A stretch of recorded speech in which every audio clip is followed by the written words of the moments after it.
오캄즈 레이저라는 그런 개념이 있어요. 이건 뭐냐면 오캄이라는 것은 이제 뭐 사람 이름이겠고, 요거는 면도날이죠. 뭐 왜 이런 이름이 붙었는지는 이제 저는 잘 모르는데, 이거는 이제 아주 오래전에 나온 개념이에요. 여러 개의 가설이 있어요.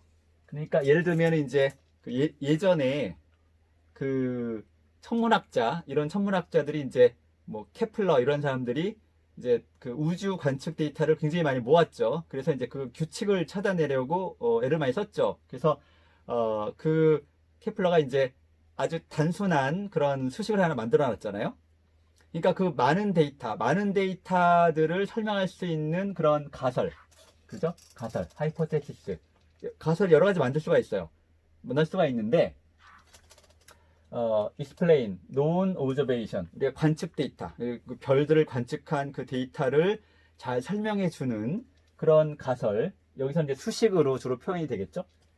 이거를 equally well, 그러니까 비슷비슷하게 잘 설명해 주는, 그러니까 잘 들어맞는다는 얘기죠. 그 수식에다가 요 우리가 관측한 데이터들을 딱 대면은 수식이 딱 잘 맞아. 물론 오류가 조금씩은 있겠죠. 정확하진 않겠지만 여러 가지 가설들이 있을 때, 그러면 그 중에서 어느 걸 우리가 골라야 되는가? We should choose simplest one. 가장 간단한 걸 골라야 된다 이거죠. 그러니까 그 관측 데이터를 설명하는 수식이 여러 개가 있는데, 뭐 복잡할 수도 있고 단순할 수도 있고 있겠죠. 그런데 가장 단순한 거, 가장 간단한 거, 앞에서 봤던 것처럼, 앞에서 우리가 보면은 이렇게 여러 가지 그런 모델들이 있는데, 자, 요거는 1차식은 약간 오류가 좀 있죠. 근데 2차식하고 그다음에 뭐 3차식, 4차식, 9차식, 그러니까 2차식하고 9차식을 비교해 보니까 거의 오류가 적어요. 2차식도 잘 맞고 9차식도 잘 맞아요. 그럼 우리가 이 둘 중에서 어느 걸 선택할 것인가? 여기서 2차식을 선택해야 된다는 거죠. 2차식이 왜? 더 간단하니까. 더 간단한 2차식을 선택해야 된다는 거예요. 그래서 그렇다면 우리가 이제 그 뉴럴 네트워크에서는 뭐에 해당하는 걸까요? 우리가 여러 가지 모델을 만들었어요. 어떤 경우는 히든 층이 하나, 어떤 경우는 두 개, 세 개, 네 개, 100개 막 이렇게 만들었는데, 우리가 데이터를 가지고 돌려보니까 성능이 다 비슷해요. 다 비슷비슷하게 오류가 약간씩은 차이가 있지만 약간 비슷하게 나와요. 그러면 그 중에 어떤 걸 선택해야 될까요? 당연히 층수가 가장 작은 걸 선택해야 되겠죠. 만약에 층수가 높은 게 성능이 좋다 그러면 당연히 그걸 선택해야 되겠지만, 성능이 비슷하다면, 층수가 하나 있건 두 개 있건 세 개 있건 결과가 다 비슷해. 그러면 굳이 우리가 층수가 많은 걸 쓸 필요가 없어요. 층수가 많으면 시간도 많이 걸리고, 더 안 좋은 것은 오버피팅 될 가능성이 있다는 거죠. 그래서 오히려 성능이 더 낮아질 수 있다는 거예요. 굉장히 나쁜 거죠. 비용도 많이 들고 시간도 많이 걸리는데 성능이 나빠지기까지 해. 그러면 그렇게 쓰면 안 되겠죠. 자, 그래서 그거를 해결하는 것을 우리가 regularization 이라고 해요. 자, regularization 이라는 뭐냐? 책에 있는 정의를 보면은 any modification we make to a learning algorithm. 러닝 알고리즘에 대해서 우리가 뭔가를 이제 수정을 하는데, 그 목적이 뭐냐? reduce generalization error. generalization error를 줄이는데 목적을 두고 뭔가를 그 모델을 약간 수정하는 건데, 트레이닝 에러는 줄이면 안 되겠죠. 그러니까 아까 그림에 나왔던 것처럼, 자, 트레이닝 에러는 계속 줄어드는 게 맞는데 이 밸리데이션 에러가 크죠. 요거를 줄이는 게 목적인 거죠. 요거를 어떻게 하면은 줄일 수가 있을까? 그러니까 요걸 줄이는 건 쉬워요. 요걸 줄이는 방법은, 트레이닝 에러를 줄이는 건 쉬워요. 모델 성능을 높이면 돼요. 파라미터 수도 많이 하고 층도 늘리고, 그 다음에 이 반복 횟수를 늘리면 돼요. 반복 횟수 늘리고 그 웨이트 개수도 늘리고 층도 늘리고 층별로 노드 개수도 늘리고 왕창 늘리면은 이 트레이닝 셋 에러를 완벽하게 줄일 수가 있어요. 아주 완벽하게 0까지 될 때까지 줄일 수가 있어요. 크게 하면은. 그렇지만 오히려 밸리데이션 셋 에러가 즉 제너럴라이제이션 에러가 늘어나기 때문에 그렇게 하면 안 되는 거죠. 그래서 우리의 목적은 제너럴라이제이션 에러를 줄이는 것이다. 이게 바로 레귤러라이제이션. 자, 레귤러라이제이션이라는 것은 어떻게 하느냐? 방법은 엑스트라 컨스트레인트, 제약 조건을 주는 거예요. 제약을 주는데 머신러닝 모델에다가 제약을 주는데 이것도 제약이죠. 그 파라미터 값에 어떤 제한을 둬서 그거를 제한을 준다. 파라미터 밸류라는 것은 웨이트 값이죠.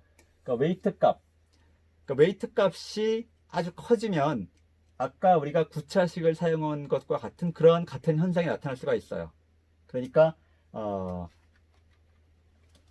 이 경우에 우리가 뉴럴 네트워크를 사용한다 그러면은 뉴럴 네트워크를 하나만 사용하면 이렇게 되겠죠. 그 다음에 좀 많이 쓰면은 이제 이런 식으로 되는데, 그리고 그 웨이트 값이 요거에 오류를 줄이기 위해서 웨이트 값이 아주 크게 되는 그런 경우가 발생해요. 그래서 오류를 줄 수가 있는데, 그래서 이 웨이트 값이 커지는 것을 줄이면, 커지지 못하게 하면은 이렇게 막 그 변하지 않고 어느 정도 이렇게 만만하게 변하도록 이거를 제한할 수가 있어요. 이거는 이제 주로 예전부터 통계학에서 많이 쓰는 그런 방법인 거죠. 통계. 그 다음에 뭐 거의 비슷한 얘기긴 한데 extra term in the objective function. 지금까지 우리는 objective function에다가 뭐 오류를 사용했죠. 뭐 예를 들어서 뭐 출력 뭐 레이블 빼기 fx 아웃풋하고 우리 레이블 사이에 뭐 제곱한다거나 이걸 리스트 민스퀘어라고 하죠. 아니면 이제 확률을 로그를 취한 다음에 마이너스를 한다거나 뭐 이런 식으로 여러 가지 그런 오브젝티브 펑션의 이를 사용했는데, 여기다가 다른 텀을 추가하는 거예요. 플러스 알파를 어떤 걸 추가해 가지고 소프트 컨스트레인트 제약 조건이 좀 부드러운 제약 조건을 파라미터 밸류에 부드러운 제약 조건, 이거는 이제 뒤에서 계속 보게 될 거예요. 어떤 부드러운 제약 조건을 가하게 되는지. 자, 그래서 기본적인 방법은 뭐냐 하면은, 우리가 어떤 일을 하면은 그거에 이제 난이도가 있으면 그 난이도에 맞는 그런 모델을 쓰는 게 가장 좋죠. 그래서 정확한 사이즈의 모델을 찾는 게 가장 좋겠죠. 왜 그럴까요? 모델이 너무 커지면은, 물론 오버피팅도 있지만 이제 비용이 많이 드니까. 그리고 모델이 너무 작으면은 언더피팅이 생길 수 있으니까 적당한 모델이 작으면은 어떻게 비용은 적게 들지만 성능이 나빠지죠. 좋은 성능을 낼 수 있는 적당한 사이즈의 모델을 찾으면 가장 좋은데, 그건 정말 어려운 일이죠. 누가 우리한테 질문을 해요. 자, 우리가 요걸 하려고 그러는데, 자, 히든 레이어 층을 몇 층으로 하는 게 가장 좋을까요? 한 층에 노드를 몇 개를 넣는 게 가장 좋을까요? 물론 적으면 적을수록 좋겠지만, 그거에 대한 우리가 답을 내준다는 거는 상당히 어렵죠. 물론 여러분이 그 방법을 연구해서 만약에 그 방법을 찾아낸다면 여러분은 정말 세계적인 그런 유명한 사람이 될 수 있어요. 근데 그게 어려우니까 어떻게 해요? 적당히 크게 만든 다음에 제약 조건을 줘서 레귤라이제이션, 그러니까 일단 크게 만들어 놓은 다음에 여기다가 제약 조건을 둬서 얘가 너무 과하게 능력 발휘를 하지 않도록, 능력 발휘를 적당히 하도록 이렇게 하는, 그게 이제 기본적인 방법이에요. 그래서 우리가 파라미터에 페널티를 줘. 페널티라는 것은 벌칙을 주는 거죠. 무슨 벌칙이에요? 너무 커지면은 오히려 나빠지도록 해주는 거예요. 그래서 many regularization approach는 limiting the capacity of model. 모델의 capacity. 그러니까 모델의 capacity가 너무 커서 학습 데이터를 그냥 무조건 암기해 버리지 않도록 이렇게 리미트 용량을 리미트 하는데 어떻게 하냐 하면은 파라미터 놈 페널티라고 하는 여기서 이제 오메가라고 표시를 했지만 여기서 오브젝티브 펑션에다가 여기 J, 오브젝트 펑션을 J라고 한다면 거기다가 그거를 추가하는 거예요. 그러니까 기존에 우리가 쓰던 오브젝티브 펑션을 이렇게 한다. 그러니까 앞에서 봤던 것처럼 뭐 에라라든가 뭐 이런 거 거기다가 요걸 추가하는 거죠. 자, 기존의 방법은 뭐예요? 오브젝티브 펑션을 무조건 최소화시키면 되는 거죠. 최소화시키면 돼요. 근데 여기다가 뭔가 페널티를 넣었어요. 그러면 요것도 같이 최소화시켜야 돼요. 요것만 최소화시키면 되는 게 아니라 요것도 최소화시켜야 돼요. 그게 뭐예요? 바로 모델의 크기. 여기다가 모델의 크기를 넣은 거죠. 아니면은 다른 거. 그래서 여기다 알파를 곱해가지고 이 알파는 뭐냐 하면은 하이퍼 파라미터. 하이퍼 파라미터라는 것은 우리가 학습시키는 게 아니라 우리가 정해주는 파라미터를 말하는 거예요. 그러니까 W는 하이퍼 그냥 파라미터죠. 그냥 파라미터. 우리가 학습시켜야 되는 파라미터인데 하이퍼 파라미터라는 거는 뭐예요? 뭐 예를 들어서 뭐 알파라든가 앞에 나와 있던 그런 여러 가지 뭐 노드 수라든가 층수라든가 그다음에 뭐 이런 앞에 나왔던 그런 그 알고리즘, 옵티마이제이션 알고리즘 보면 여러 가지 상수들이 있죠. 그런 상수들, 뭐 로우 값도 있었고, 뭐 모멘텀에 사용하는 그런 개수도 있었고, 여러 가지 그런 값들이 있죠. 그런 값들은 우리가 학습시킬 수가 없어요. 그런 값들을 학습시키면은 어떻게 돼요? 자, 지금 우리는 요 값을 무조건 최소화시키도록 학습을 시키죠. 그리고 요것도 최소화시키도록 하는 거야. 요거는 뭐냐면은 그 모델의 캐패시티, 모델의 능력, 모델의 용량을 이제 너무 커지지 않도록. 그러니까 모델의 너무 커지면은 그러니까 이 전체를 줄인다는 것은 여기서 알파라는 것은 뭐냐면은 이 웨이트, 오류도 줄이지만 오류를 줄인다고 해서 그러면은 이제 아까 얘기했죠. 모델 용량을 아주 크게 하면은 오류를 아주 줄 수 있다고. 그럼 이제 오버피팅이 생기는 거죠. 그래서 모델 용량을 크게 하지 않도록 적당하게 페널티를 주는데 그게 비율이 알파예요. 그러면은 자, 이 뉴럴 네트워크한테 학습 알고리즘한테 자, 에러를 최소화시키고 그다음에 이것도 최소화시키고 어쨌든 너의 목표는 요걸 최소화시키는 거야. 요걸 최소화시키는 건데 자, 요 알파를 네가 마음대로 할 수가 있다. 그럼 어떻게 되겠어요? 이 알파를 0으로 만들어 버리면 되겠죠. 그러면은 이 값이 뭐가 되든지 간에 알파를 얘가 0으로 만들어 버리면은 그냥 오류만 줄여 버리면 돼요. 그러면은 모델 캐패시티, 모델 성능을 아주 느리고 그렇게 해가지고 이 오류를 아주 적게 만들 수가 있어요. 그러니까 이 알파 값은 이 학습 알고리즘이 마음대로 바꿀 수 있게 학습할 수 있게끔 하면 안 돼요. 그거는 여러분 이 시스템을 설계하는 설계자가 이거를 관리해야 돼요. 이걸 얼마나 줄 건지는.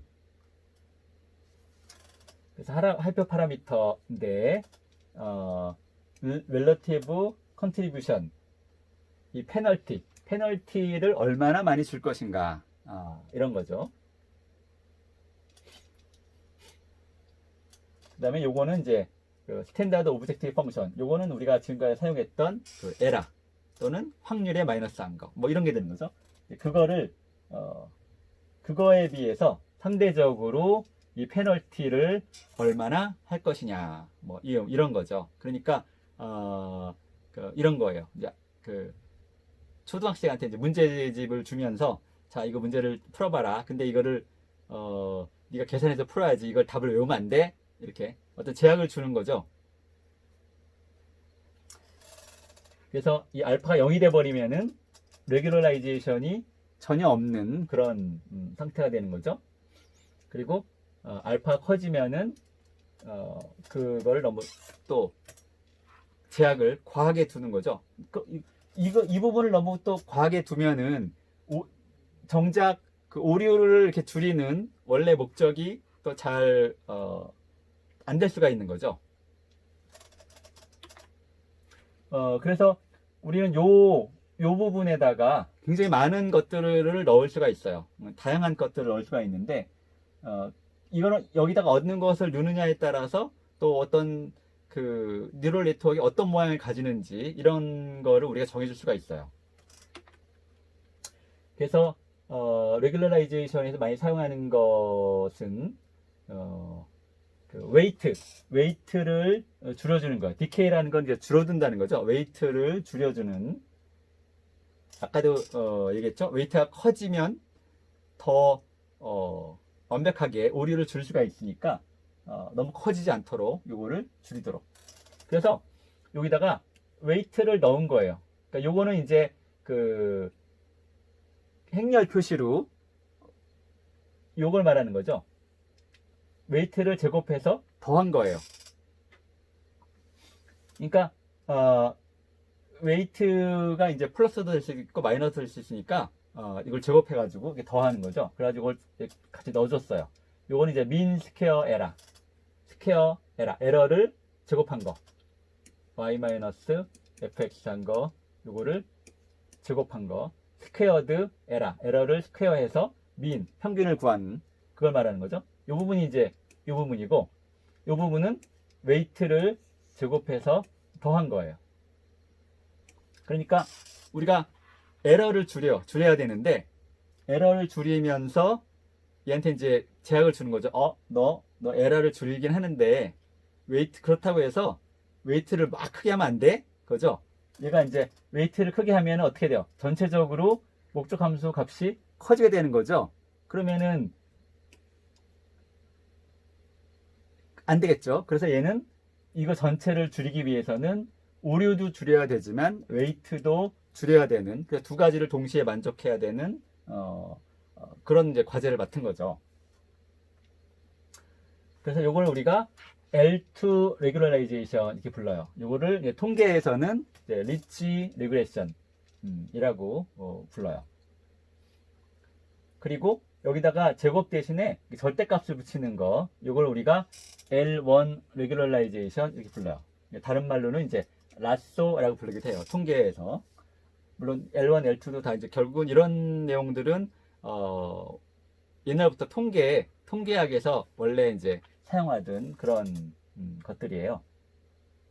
그래서 요거 그 L1과 L2의 차이는 이걸 제곱하느냐, 절대값을 구하느냐, 요 차이만 있는 거죠.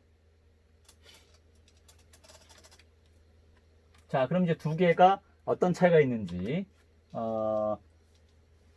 우리 통계를 공부한 학생들은 이제 이런 걸 본 적이 있을 텐데, 그 리치 회귀, 이건 L2 앞에 나왔던 L2, 요건 이제 L1, 이건 이제 제곱을 하는 거, 리치 회귀라는 건 제곱을 하는 거죠. 제곱을 해서 넣으면은 전체적으로 절대값이 작은 회귀 개수. 우리가 통계에서 우리가 이 뉴럴 네트워크의 하나의 노드는 통계에서는 회귀와 같은 개념이 되는 거죠. 그래서 작은 회귀 개수라고 하는 건 결국은 이제 우리가 여기서는 웨이트를 말하는 거죠. 통계에서는 이걸 회귀 개수라고 하는데, 전체적으로 작은 회귀 개수, 작은 웨이트들, 이런 식으로 작은 웨이트들을 얻을 수가 있는데, L1 라쏘 회귀를 하게 되면은 대부분이 0이 되고 대부분이 작은 값이고 일부만 좀 커지는 이런 값들을 우리가 얻게 돼요. 우리가 이거를 스파스 모델링이라고 하는데, 스파스라고 하는 것은 우리가 어떤 데이터를 가지고 있는데 데이터의 많은 부분이 다 0이고 일부분 몇 개만 값이 있는 거. 그러니까 뭐 일부분 이렇게 이런 식으로 이제 몇 개만 0이 아니고 대부분의 그런 데이터들이 다 0인 경우, 이런 경우는 이제 스파스 모델링이라고 해요. 여러분 이제 알고리즘 중에 뭐 뭐 행렬 중에 이제 뭐 스파스 매트리스 이런 자료 구조 공부하다 보면 이제 그런 거를 배우죠. 이런 경우 자, 이 경우는 뭐예요? 자, 웨이트가 0이라는 것은 뭐예요? 그러니까 우리가 어떤 노드에 이제 웨이트들이 쭉 있는데 웨이트가 0이다. 그럼 웨이트가 없는 거죠.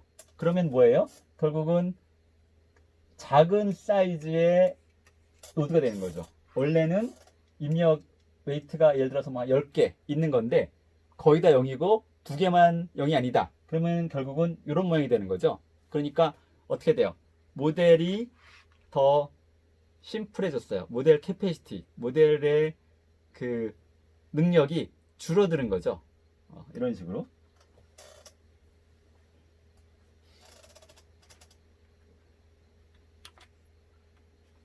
자, 그래서 왜 그런 현상이 생기는지 한번 보도록 합시다. 우리가 웨이트가 두 개가 있어요. W1, W2 두 개가 있는 거죠. W1, W2 두 개가 있는데 여기 물론 X1, X2가 있겠죠. 자, W1이 0이고 W1이 1이고 W2 0이에요. 그러면은 어떻게 돼요? L2 1의 제곱 플러스 0의 제곱은 1이고, 그죠? 그 다음에 L1, 이건 절대값이죠. 1의 절대값 플러스 0의 절대값은 1이고, 그러니까 페널티가 1이 되는 거예요. 페널티가 1이 되는 거죠. 페널티가 1인데, 둘 다 0.5인 경우를 봅시다. 둘 다 0.5면은 어떻게 돼요? 라스 회기, L1일 때는 0.5의 절대값, 0.5의 절대값 더하기 0.5의 절대값 하면은 1이 나오죠. 똑같아요. 똑같은데 리치 회기 L2일 경우에는 0.5를 제곱하고 0.5를 제곱하면 0.25가 되죠. 0.25를 두 번 더하니까 0.5가 됐죠. 그러니까 페널티가 반밖에 안 되죠. 이 경우에는. 그래서 리치 회기의 벌칙이 더 작으니까 어떻게 돼요?